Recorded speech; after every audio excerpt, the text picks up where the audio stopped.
ओम नमो भगवते वासुदेवाय नमः। श्रीमद् भगवद गीता साधक संजीवनी अध्याय 12 श्लोक संख्या 11। अथै तदप्य शक्तो असि कर्तुम मद्योग माश्रित सर्व कर्म फल त्यागम ततः कुरु यतात्मवान। अगर मेरे योग या समता के आश्रित हुआ तू इस पूर्व श्लोक में गए हुए साधन को भी करने में असमर्थ है तो मन इंद्रियों को वश में करके संपूर्ण कर्मों के फल का त्याग कर। पूर्व श्लोक में भगवान ने अपने लिए ही संपूर्ण कर्म करने से अपनी प्राप्ति बताई और अब इस श्लोक में वे संपूर्ण कर्मों के फल त्याग रूप साधन की बात बता रहे हैं।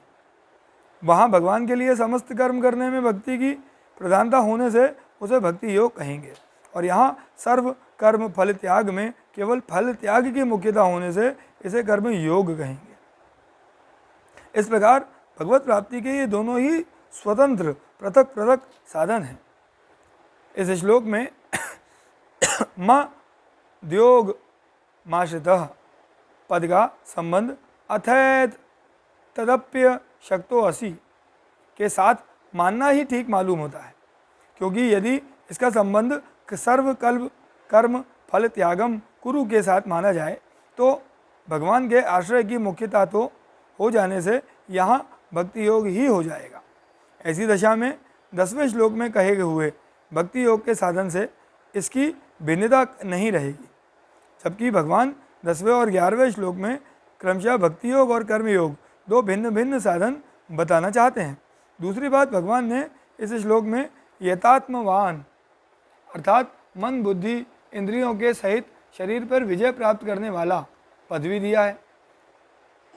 आत्मसंयम की विशेष आवश्यकता कर्म योग में ही है, क्योंकि आत्मसंयम के बिना सर्व कर्म फल त्याग होना असंभव है।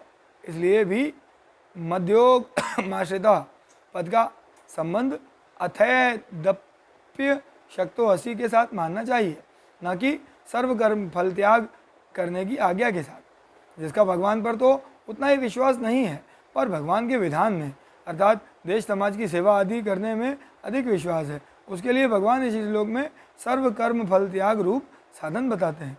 तात्पर्य है कि अगर वह संपूर्ण कर्मों को मेरे अर्पण न कर सके तो जिस फल को प्राप्त करना उसके हाथ की बात नहीं है, उस फल की इच्छा का त्याग कर दे। कर्मण्ये वाधिकारस्ते माँ फलेषु कदाचन। फल की इच्छा का त्याग करके कर्तव्य कर्म करने से उसका संसार से संबंध विच्छेद हो जाएगा। सर्व कर्म फल त्यागम ततः कुरु यतात्मवान। कर्मयोग के साधन में स्वाभाविक ही कर्मों का विस्तार होता है, क्योंकि योग की प्राप्ति में अनासक्त भाव से कर्म करना ही हेतु कहा गया है। इससे कर्मों में फलासक्ति होने के कारण बंधने का भय रहता है। अतः यतात्मवान पद से भगवान कर्म फल त्याग के साधन में मन इंद्रियों आदि के संयम की आवश्यकता बताते हैं। यह ध्यान देने की बात है कि मन इंद्रियों का संयम होने पर कर्म फल त्याग में भी सुगमता होती है। अगर साधक मन बुद्धि इंद्रियों आदि का संयम नहीं करता तो स्वाभाविक ही उसके मन द्वारा विषयों का चिंतन होगा और उसकी उन विषयों में आसक्ति हो जाएगी। इससे उसका पतन होने की बहुत संभावना रहेगी। त्याग का उद्देश्य होने से साधक मन इंद्रियों का संयम सुगमता से कर सकता है। यहाँ सर्वकर्म पद यज्ञ दान तप सेवा और वर्णाश्रम के अनुसार जीविका तथा शरीर निर्वाह के लिए किए जाने वाले शास्त्र विहित संपूर्ण कर्मों का वाचक है। सर्व कर्म फल त्याग का अभिप्राय स्वरूप से कर्म फल का त्याग न होकर कर्म फल में ममता आसक्ति कामना वासना आदि का त्याग ही है। कर्म फल त्याग के साधन में कर्मों का स्वरूप से त्याग करने की बात नहीं कही गई, क्योंकि कर्म करना तो जरूरी है, जैसा कि पहले कह चुके हैं। आवश्यकता केवल कर्मों और उनके फलों में ममता आसक्ति कामना आदि के त्याग की ही है।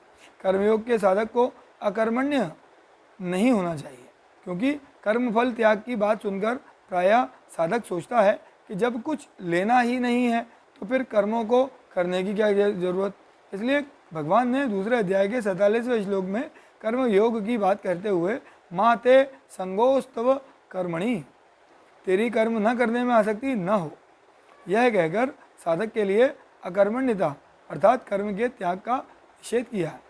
18वें अध्याय के 9वें श्लोक में भगवान ने सात्विक त्याग के लक्षण बताते हुए कर्मों में फलासक्ति के त्याग को ही सात्विक त्याग कहा है, न कि स्वरूप से कर्मों के त्याग को। फलासक्ति का त्याग करके क्रियाओं को करते रहने से क्रियाओं को करने का वेग शांत हो जाता है और पुरानी आसक्ति मिट जाती है। फल की इच्छा न रहने से कर्मों से सर्वथा संबंध विच्छेद हो जाता है और नई आसक्ति पैदा नहीं होती। फिर साधक कृतकृत्य हो जाता है।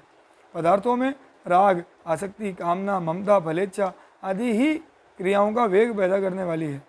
इनके रहते हुए हठपूर्वक क्रियाओं का त्याग करने पर भी क्रियाओं का वेग शांत नहीं होता। राग द्वेष रहने के कारण साधक की प्रकृति पुनः उसे कर्मों में लगा देती है। अतः राग द्वेषादि का त्याग करके निष्काम भाव पूर्वक कर्तव्य कर्म करने से ही क्रियाओं का वेग शांत होता है।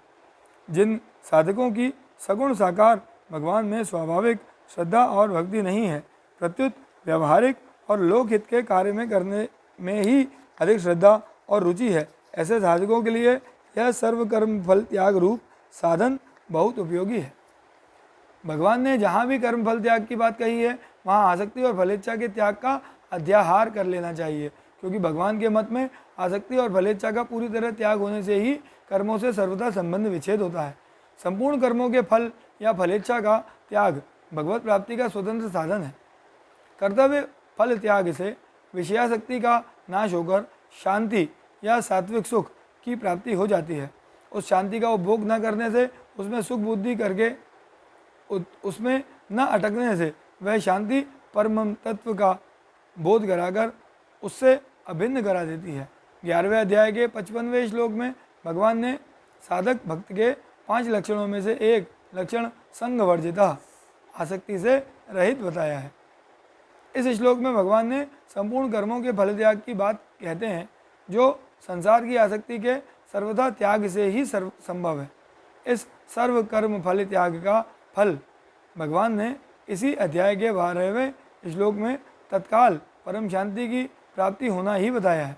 अतः यह समझना चाहिए कि केवल आसक्ति का सर्वथा त्याग करने से ही परम शांति अथवा भगवान की प्राप्ति हो जाती है। ओम नमो भगवते वासुदेवाय नमः।